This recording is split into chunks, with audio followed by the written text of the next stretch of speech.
할렐루야. 하나님의 은혜가 오늘도 함께하기를 간절히 바랍니다. 며칠 전에 제가 차를 운행을 하는데 오른쪽 바퀴가 바람이 좀 빠져 있어요. 그래서 카센터에 가서 바람을 보충해서 넣었어요. 근데 얼마 있다가 또 바람이 또 빠져 있는 거예요. 그래서 이것은 무엇인가 빵꾸가 났든지 했나 보구나 하고서는 카센터에 다시 갔어요. 그리고서는 이게 바람이 새는 것이 있는지 빵꾸가 난 것인지 한번 확인해 달라고 했어요. 그랬더니 앞바퀴를 서서히 돌리더니만은 분붕이로 열심히 물을 뿌리더라고요. 그러더니 딱 집어내는 거예요. 여기에서 지금 바람이 샌다는 거예요. 알고 봤더니 조그만 못이 그 타이어에 딱 박혀 있는 거예요. 그러니까 잘 안 보이죠. 그런데 그 조그만 못이 그 타이어에 구멍을 내어 가지고서 바람을 서서히 빼게 됐던 거예요. 그 카센터의 기술자는 그것을 빼고서는 거기다가 고무를 집어넣고서는 그 빵꾸를 싹 떼었어요. 다시금 바람을 집어넣었어요. 그랬더니 이번에는 바람이 안 빠지는 거예요. 잘 운행할 수 있게 되었어요. 이 보니까는 이 차가 겉으로 보기에는 멀쩡해도 바람 빠지니까 그것이 차가 운행이 불안정해지고 심지어는 그것이 위험한 일에 빠질 수가 있는 것이죠. 오늘 여러분, 우리도 신앙생활 하는데 마찬가지예요. 겉으로 보기에는 멀쩡해요. 다 잘하는 것 같아요. 그런데 어느덧 나도 모르는 사이에 바람이 빠지는 거예요. 그것도 서서히. 그러다 보니까는 바람이 빠진지도 몰라요. 이 바람 빠지는 것이 얼마나 위험한지도 몰라요. 바람 빠진 상태에서 차를 운행했다 그러면은 그것은 큰 사고를 날 수 있는 그런 상황에 빠져버리게 되거든요. 오늘 우리의 신앙생활이 바라기는 바람이 빠진 부분이 있으면 바람이 채워지고, 또한 그것이 빵꾸가 되었으면 빵꾸가 메꿔지고 해가지고 완벽한 신앙생활을 이룰 수 있게 바라고, 주님의 참다운 백성으로 또한 주님의 온전한 제자로서의 삶을 살아가는 거룩한 은혜가 성도 여러분 모두에게도 임하기를 간절히 바랍니다. 오늘은 성령 강림 주일이에요. 그래서 이 성령 강림이 시작되는 주간이 이제 오늘부터 시작되어지는 거예요. 오늘 성경 말씀해 보니까 이 사도행전 1장 말씀을 이제 읽고 이제 시작을 했는데, 1절에 보니까 데오빌로요, 내가 먼저 쓴 글에는, 그러면서 말씀이 시작이 돼요. 이 데오빌로라고 하는 것은 데오스 더하기 필로스라고 하는 단어가 합해진 거예요. 데오스는 하나님이라는 뜻이고 필로스는 사랑이라는 뜻이에요. 곧 이 데오빌로라고 하는 것은 하나님의 사랑을 받는 분이요 하면서 오늘 이 말씀을 시작을 하고 있는 거예요. 이 말씀이 먼저 쓴 글에는 나왔는데 이 먼저 쓴 글은 누가복음이에요. 그러니까 이 사도행전도 누가라고 하는 제자가, 누가라고 하는 사람이 바로 이 편지 형식을 통하여서 말씀을 지금 쓰고 있는데, 이 편지의 형식을 쓰고 있다 보니까는 받는 분이 있는 거예요. 누구였느냐? 데오빌로. 이 데오빌로는 사람이 아니에요. 사람을 직칭하는 그런 이름이 아니라 하나님 앞에 사랑받는 분이요 라고 하는 뜻이에요. 그래서 이 사람은 아마 고위직에 있는 사람이라고 짐작을 하고, 성경학자들은 이 사람을 아마 로마 총독이 아니겠느냐 이렇게 짐작을 하고 있어요. 어찌하든 오늘 이 로마 총독이든 혹은 고위직이든 데오빌로라고 하는 이 존재에 대해서 이 말씀을 전하기 위해서 이제 이 성경 사도행전을 기록을 하고 전달하게 된 거예요. 그러면서 무슨 이야기를 하냐면은 예수님 얘기를 하는 거예요. 예수님 얘기를 하는데 3절 말씀해 보니까 그가 고난받으신 후에 또한 그들에게 확실한 많은 증거로 친히 살아계심을 나타내사 40일 동안 그들에게 보이시며 하나님 나라의 일을 말씀하시니라. 예수님이 이 세상에 오셨어요. 예수님이 이 세상에 오신 것은 구약성경에 이미 예언된 말씀이에요. 그래서 구약성경에서는 구세주가 오신다라고 하는 것을 약속한 말씀이 구약성경이죠. 신약성경은 그 구세주가 오셨다라고 하는 것을 증언한 말씀이에요. 그런 가운데서 오늘 특별히 사도행전 1장은 바로 그 예수께서, 그 구세주께서 오셨다라고 하는 사실을 먼저 증언하고 있어요. 그 예수님께서는 이 세상에 오셔서 먼저 제자를 세우셨죠. 그랬던 이 제자들에게 가르치시고 복음 전파하시고 병 고치시는 것을 다 데리고 다니면서 보이시고 들려주고 알려주었어요. 근데 예수님은 이 세상에 십자가에 달려 죽으시기 위해서 오신 것이죠. 그리고 오늘 우리에게 죄를 다 갚으시고 용서하기 위해서 오신 거예요. 드디어 예수님이 십자가에 달려 죽으셨어요. 그런데 예수님이 말씀하신 대로 부활하신 거예요. 그래서 오늘 성경 3절에 나와 있는 것처럼 확실한 많은 증거로 친히 살아계심을 나타냈다라고 했어요. 부활하신 예수님께서 제자들에게, 많은 믿는 자들에게 예수님이 살아계심을 보여주신 거예요. 그 몸으로 친히 나타내셨어요. 며칠 동안요? 40일 동안. 그리고서는 하나님 나라의 일을 말씀하시니라. 하나님 나라에 대해서 예수님께서 마지막으로 말씀을 해주신 거예요. 예수님이 진정 원하신 것은 이 땅에 하나님의 나라를 이루시는 것이 주님의 뜻이었고 하나님의 뜻이었던 거예요. 자, 이렇게 해서 예수님께서 살아계신 것과 또한 이 살아계신 것을 친히 40일 동안 보여주셨고 하나님 나라의 일 다 말씀하셨어요. 누구에게? 바로 이 사도들, 제자들에게 다 말씀하신 거예요. 그러면 됐나요? 예수님께서도 복음서 마지막 내용에 보면은 똑같이 한결같이 가서 제자 삼으라, 땅끝까지 복음을 전파하라 사명 주시고 명령 주셨어요. 근데 문제는 그러한 부활하신 예수님 만나고 가서 제자 삼으라는 주님의 명령을 듣고 땅끝까지 전파라는 주의 명령을 다 분부 받았는데 문제는 이것을 감당해 나가야 될 제자들이 스스로 이것을 감당할 수 있는 힘이 없다는 사실이에요. 능력이 없어요. 왜요? 그들은 지금 좌절하고 낭망해 있기 때문이었어요.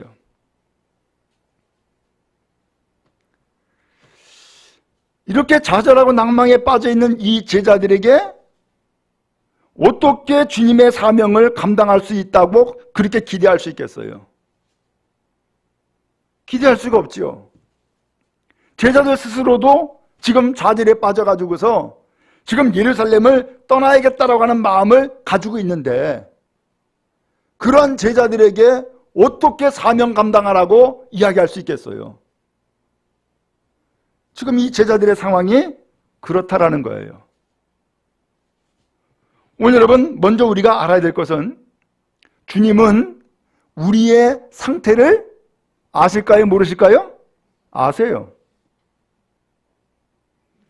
내가 어떻게 힘이 빠져 있는지, 내가 무엇 때문에 낭망해 있는지, 무엇 때문에 좌절해 있는지 주님이 아신다고요. 오늘 그래서 주님께서 4절에서 이렇게 말씀했어요. 사도와 함께 모이사 그들에게 분부하여 이르시되 예루살렘을 떠나지 말고 그랬어요. 부활하신 예수님께서 제자들과 함께 모였어요. 그리고 그들에게 당부하시는 거예요. 예루살렘 떠나지 말아라. 아니 느닷없이 왜 예루살렘 떠나지 말라는 얘기를 왜 해요? 지금 제자들의 상태를 주님이 아신다니까. 제자들이 지금 마음은 뭐예요? 예수님 십자가에 달려 죽으셨죠? 그러다 보니까는 그 죽음을 경험하면서 어떤 제자는 시골로 떠나버렸죠? 어떤 제자는 예수님 배반했죠? 어떤 제자는 예수님 팔아먹었죠? 어떤 제자들은 다 숨어있죠? 이게 지금 제자들의 모습이고 상황이란 말이죠. 그러면서 이 제자들은 예수님처럼 우리도 잡혀가지고서 죽을 수 있겠다라고 하는 두려움에 빠졌어요. 그러니까 이 현장 예루살렘을 빨리 도망치고 싶은 거예요. 빨리 떠나고 싶은 거예요. 그런 마음이었어요. 주님은 아세요. 그래서 그 제자들에게 나타나셔서 말씀하는 거예요. 예루살렘 떠나지 말아라. 그럼 예루살렘 떠나지 말고 뭐 하라는 거예요? 기다리라는 거예요. 뭐를? 아버지 하나님이 약속한 것이 있다는 거예요. 그 약속한 것을 기다리라는 거예요. 그 약속이 뭘까? 5절에 그 약속의 말씀을 말씀했죠. 요한은 물로 세례를 베풀었으나 너희는 몇 날이 못되어 성령으로 세례를 받으리라 하셨느니라. 요한은 물세례 베풀었지만 제자들아 너희들은 몇 날 안 되어가지고서 성령으로 세례를 받는다. 그러니까 기다려라. 이 말씀을 하는 거예요. 지금 이 제자들에게는 뭐가 필요하다는 거예요? 성령이 필요하다는 거예요. 그들은 예수님 따라다니면서 열심히 수고하고 노력했어요. 주님 아세요. 예수님 말씀을 들으면서 많은 것을 깨우쳤고 들었고 알아요. 또 예수님에게 귀신을 내어쫓고 병을 고치는 능력과 죽은 사람을 살리는 그런 놀라운 권세가 있다는 것을 주님이 아세요. 이 제자들도 다 경험했어요. 오늘 우리도 마찬가지죠. 많은 것을 알아요. 경험했어요. 그런데 문제는 힘이 없다는 거예요. 그런데 문제는 감동이 없는 거예요. 이게 대체 어떻게 된 걸까요? 그러니까 주님이 나에게 사명 주고 분부하는 말씀이 있다는 것도 알지만 내가 그것을 감당할 수 있는 힘이 없어요. 지금 나부터 힘이 빠져 있는데 누구한테 전도를 해? 안 되죠. 내가 지금 예배 드리는 것도 겨우겨우 예배를 드리고 있는데 누구한테 복음을 전하고 누구한테 그 기쁨과 은혜를 준 거예요? 안 되죠. 지금 이게 제자들의 상황이에요. 어떻게 보면 오늘도 우리 믿는 자와 똑같을 수 있어요. 아, 사실은 목사님 나도 그런데요? 그럴 수 있을 거예요. 그러면 도대체 뭐가 문제예요? 몰라서 그런가요? 아니요. 많은 것을 알아요. 신앙적인 체험이 없었나요? 아니요. 체험이 있었어요. 더 나아가서 내가 이래서는 안 된다는 것도 알아요. 그런데 안 되는 거예요. 이거 어떻게 해요? 주님도 아시죠? 그래서 이 제자들에게 먼저 말씀하는 것은 오늘 예루살렘을 떠나지 말라 이 말씀은 내가 너의 상황을 안다라는 거예요.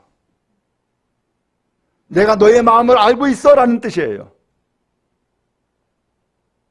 오늘 그렇기 때문에 너의 마음, 너의 상황을 내가 알고 있기 때문에 그렇다고 네가 마음대로 혹은 네가 마음 가는 대로 예루살렘 떠나는 것은 그건 실수야.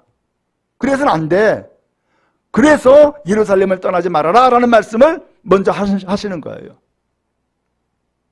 그러면 이제 뭐 해야 됩니까? 이제 기다려라. 이제 기다려라. 왜? 하나님이 우리에게 약속하신 것이 있어. 그 약속하신 것을 반드시 하나님은 이루실 것이니까 그거 기다려라.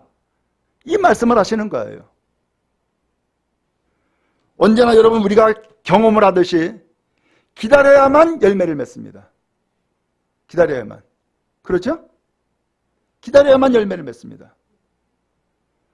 닭이 계란을 낳는 것도 내가 배를 갈라가지고서 계란 끄집어낼 수 없어요. 분명히 때를 기다려야만 계란이 나오는 거예요. 그렇죠?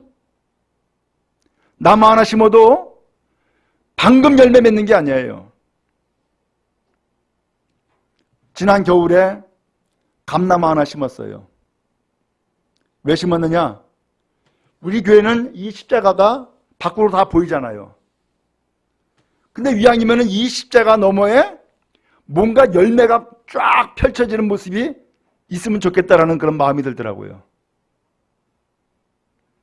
그럼 뭐가 그러면 열매 맺는 것을 여기다 좀 잘 키울 수 있을까? 처음에는 포도 생각을 했어요. 근데 이 포도가 생각지도 않냐? 그렇지 않더라고 보니까. 여기다가 그야말로 넝쿨이 뻗을 수 있도록 만들려고 그러면 여기다 뭔가 좀 장치를 해야 되고, 이게 복잡해지더라고요. 오히려 이 십자가의 그 좋은 경치를 가릴 수가 있겠더라고요. 근데 이 동네 보니까는 감나무가 많아. 이 감이 잘 열리는가 보다. 그래서 지난 겨울에 감나무 하나를 사다가 심은 거예요. 그랬더니 그 감나무 파는 사람이 하는 얘기가 한 2년 정도 기다리면 열매가 맺을 거라는 거예요. 근데 지난 겨울에, 그 추운 겨울에 그거 심어놓고서는 다 감쌌어요. 얼어 죽지 말라고. 올 봄에 보니까는 싹이 나는 거예요? 잎이 나는 거예요? 살아있다는 증거죠. 저게 이제 1, 2년 있으면 이제 열매를 맺기 시작하겠구나. 뭐가 있어요? 기대가 있어요. 그것은 그 나무가 죽지 않고 살아있기 때문에 뿌리를 내리고 그 다음에는 열매를 맺는 것은 때를 기다리면 된단 말이죠. 우리 신앙생활도 마찬가지예요. 단숨에 뭔가를 뽑겠다? 천만의 말씀. 안 됩니다. 오랫동안 훈련받고 오랫동안 다짐해야 되고 오랫동안 기다려야 됩니다. 그래야지만 결실을 맺는 것입니다. 근데 결실을 맺지 못하게 되면은 마음이 조급하니까는 그 나무들을 자꾸 옮겨. 저도 많이 경험해 봤어요. 그럼 결국은 뿌리를 내리기 전에 계속해서 옮기다 보니까 마지막에 어떻게 돼요? 말라 죽어요. 믿음 생활이 그런 게 아닙니다. 믿음 생활은 심고 그 다음에 가꾸는 거예요. 그리고 기다리는 거예요. 그래야만 열매를 맺는 거예요. 우리 교회가 이제 개척한 지 3년 됐어요. 저는 처음부터 여러분들에게 이야기했듯이 신앙생활 다시 시작하는 마음을 가지고서 하자라고 했습니다. 근데 그것을 기다리지 못하더구만요. 그걸 견디지 못하더라고요. 그러나 기다려야 됩니다. 견뎌야 됩니다. 하나님이 이스라엘 백성을 애굽에서 구출시키는데 그 당시 이 이스라엘 백성들이 자그마치 430년 동안 애굽에서 노예 생활했습니다. 하나님은 얼마든지 이 백성들을 가나안 땅으로 들여보낼 수 있습니다. 근데 가나안 땅에 바로 들여보지 않았습니다. 광야 생활을 하겠습니다. 왜? 광야에서 애굽의 모든 노예 생활과 그 사고방식을 전부 다 빼버린 거예요. 그리고 가나안 땅에 들어가서 거기에 살기에 합당한 백성으로 계속해서 훈련시키시고 교육시킨 거예요. 그래서 물 없는 가운데서 하나님 앞에 물을 구해야 되는 것을 경험하게 되었고, 밥이 없는 가운데서 하나님 앞에 밥 달라고 구하는 것을 경험을 했고, 고기 먹지 못해서 아우성할 때 하나님 앞에 고기 달라고 기도하는 것을 경험하게 했던 거예요. 근데 신기하게도 그렇게 하나님 앞에 아우성하고 기도할 때마다 물 주고 고기 주고 밥 주고, 그래서 그들은 깨달은 거죠. 하나님이 우리에게 양식을 주시는구나. 그래서 이 양식 가지고 우리가 먹고 사는 거구나 라고 하는 것을 알기 시작을 했어요. 또 하나님께서는 그 이스라엘 백성들에게 불기둥과 구름기둥으로 인도하셨어요. 그래서 밤의 추위를 불기둥으로 견딜 수 있게 하셨고 또 인도하신 거죠. 그 낮의 뜨거움을 구름기둥으로 보호해 주시고 또 인도하셨던 거죠. 그래서 그들은 또 하나 경험한 거예요. 내가 신앙의 길을 가는데 내가 마음대로 가는 게 아닌 거구나. 하나님이 나를 불기둥과 구름기둥으로 보호하시고 인도하심이 있는 거구나라는 것을 경험하게 된 거죠. 그렇게 해서 결국은 가나안 땅에 들어가는데 가나안 땅에도 다 못 들어갔어요. 누가 들어갔어요? 끝까지 하나님 믿고 의지하고 견딘 사람이 가나안 땅에 들어간 거예요. 그 가나안 땅에 들어가지 못한 사람 사실 많아요. 그 사람들은 한결같이 뭐 했어요? 기다리지 못했어요.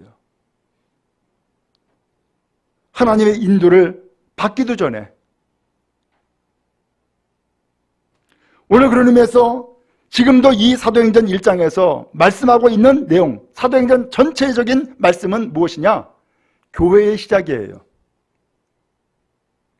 앞서 복음서에서 마태, 마가, 누가, 요한 이 4개의 복음서에서 예수님께서는 제자를 세웠고 그 제자를 훈련시켰으며 그 제자에게 마지막 당부의 말씀을 주셨어요.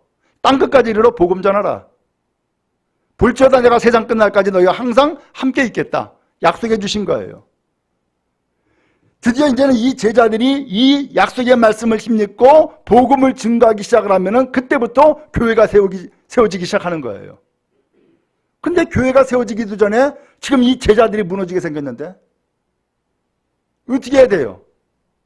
교회도 사람의 힘과 노력으로 되는 것이 아니다라는 거예요.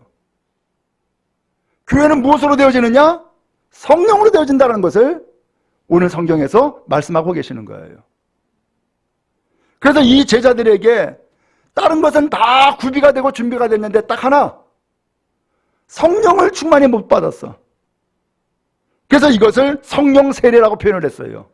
세례가 뭐예요? 세례는 물속에다가 다 잠궈 집어넣는 거예요. 그럼 물속에 집어넣으면 머리 위에까지 물이 넘치네? 그게 충만이에요. 그럼 머리 위에까지 이 물이 정말로 넘치게 되면은 사람은 물속에 들어가서 숨 못 쉬어요. 그렇죠? 그러면 죽는 거예요. 근데 숨 못 쉴 때에 그 쑥 들어가서 들어있는 상태는 너의 지난 날은, 너의 과거는, 너의 죄악은 죽었다라는 뜻이에요. 다시금 끄집어 올릴 때에는 드디어 숨을 쉬면서 허우 하고선 살 수 있어요. 이제는 새 인생이다라는 뜻이에요. 근데 이러한 세례를 이 제자들이 요한을 통해서 이미 받았던 거예요. 근데 하나님께서는 이 제자들에게 몇 날이 못 되어서 성령으로 세례를 받는다라는 말씀을 이미 약속했던 거예요. 그 성령 세례는 뭐예요? 마찬가지로 성령으로 가득히 채워지는 거예요. 그러면 성령으로 가득 채워지면은 성령이 그의 인생을 지배하는 거란 말이죠. 성령이. 그때부터 신앙생활을 본격적으로 시작하는 거예요. 그래서 육신으로는 하나님의 뜻을 이룰 수가 없어요. 영으로 이루는 거예요. 예배도 인간적인 생각과 마음으로 예배하는 것이 아니에요. 예수님이 말씀했잖아요. 영과 진리로 예배할지니라. 성령으로 예배하라는 거예요. 또 예수님이 부활하시고 난 다음에 하신 첫 마디가 뭐예요? 성령 받으라. 이게 예수님 부활하시고서 첫 마디 말씀이에요. 왜? 오늘 우리가 정말로 필요한 것은 성령이 내주하심이 필요하다는 것을 주님이 아시기 때문이에요. 주님도 그랬어요. 주님도 이 세상에 태어나시기 전에 잉태를 했는데 뭘로 잉태했어요? 성령으로 잉태했어요. 또 예수님께서 마귀에게 시험을 받아요. 시험을 왜 받느냐? 예수님이 하나님의 아들이요 그리스도라는 사실을 마귀도 인정하게 만든 거예요. 근데 그 마귀 광야에서 시험을 받는데 그 시험 받는 곳까지 누가 인도했어요? 성령께서. 그랬죠? 예수님이 공생의 삶을 시작하는데 그 공생의 삶을 시작할 때에 뭐 먼저 받아요?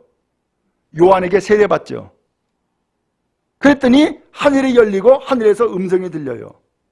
그리고 비둘기 같은 성령이 예수님에게 임하시는 거예요. 예수님의 일생은 성령 떠나서는 표현할 수가 없어요. 그 예수님께서 이와 같이 성령의 그 은혜를 힘입고 성령과 더불어서 말씀하시고 사역하셨던 거예요. 마지막에 예수님이 세상을 떠나셔요. 떠나시기 전에 제자들에게, 걱정하는 제자들에게 이야기합니다. 내가 또 다른 보혜사를 너에게 보내준다. 아버지께 부탁을 해가지고서 너에게 보내주겠다. 그러면서 또 다른 보혜사, 그분이 누구예요? 성령이 다른 보혜사라는 거예요. 그러므로 예수님은 이 세상에 오셔서 떠나시고 우리에게 또 다른 보혜사를 주셨는데 그분이 바로 성령이란 말이죠. 그 성령은 누가 받느냐? 죄를 회개하고 예수를 믿으면 그 성령이 우리 가운데 임하시는 거예요.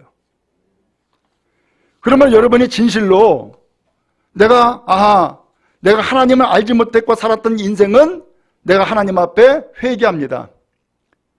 그리고 이제는 하나님 잘 믿고 살겠습니다. 그리고 예수님이 나의 인생의 구세주임을 내가 믿습니다. 라고 하는 분명한 믿음의 고백을 했다면 오늘 여러분에게는 누가 계신 거예요? 성령이 계신 거예요.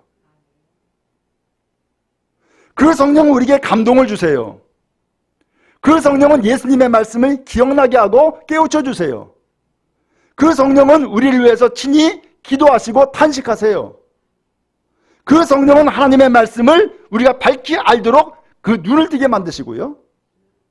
그 성령께서는 주님의 길을 잘 따를 수 있는 신과 능력을 주세요.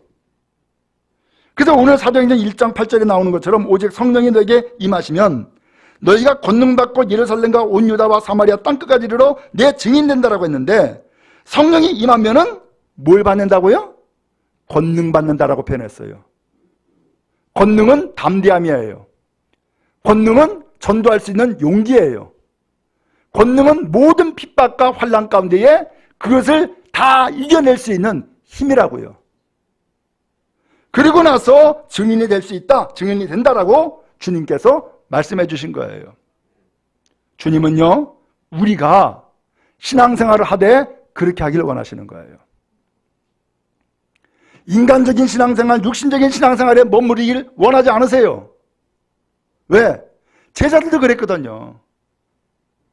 제자들 처음에 예수님 앞에 부름받았을 때 어떻게 했어요? 배 버렸죠? 직업 버렸죠? 심지어는 아버지 집까지도 버렸어요. 얼마나 대단한 결단이에요. 뭐가 부족해요? 이 정도 결단이면 대단한 것 아니에요? 그런데 그렇게 다짐하고 결단했던 제자들, 예수님이 체포가 될 때에 어떤 제자는 예수님 팔아먹고, 어떤 제자는 예수님 부인하고, 어떤 제자는 도망가고, 다 그랬잖아요. 왜? 결단이 부족해서 그랬나요? 아니에요. 결단이 부족해서 그런 게 아니에요. 그들에게 인간적인 힘과 능력으로는 감당할 수 없는 길이었던 거예요. 우리 믿음도 똑같아요. 내가 옛날에는 얼마나 충성했는데요. 그 옛날 얘기입니다. 그 인간적인 얘기입니다. 거기에 머무르면 안 됩니다. 주님은 그 이상을 우리에게 요구하십니다.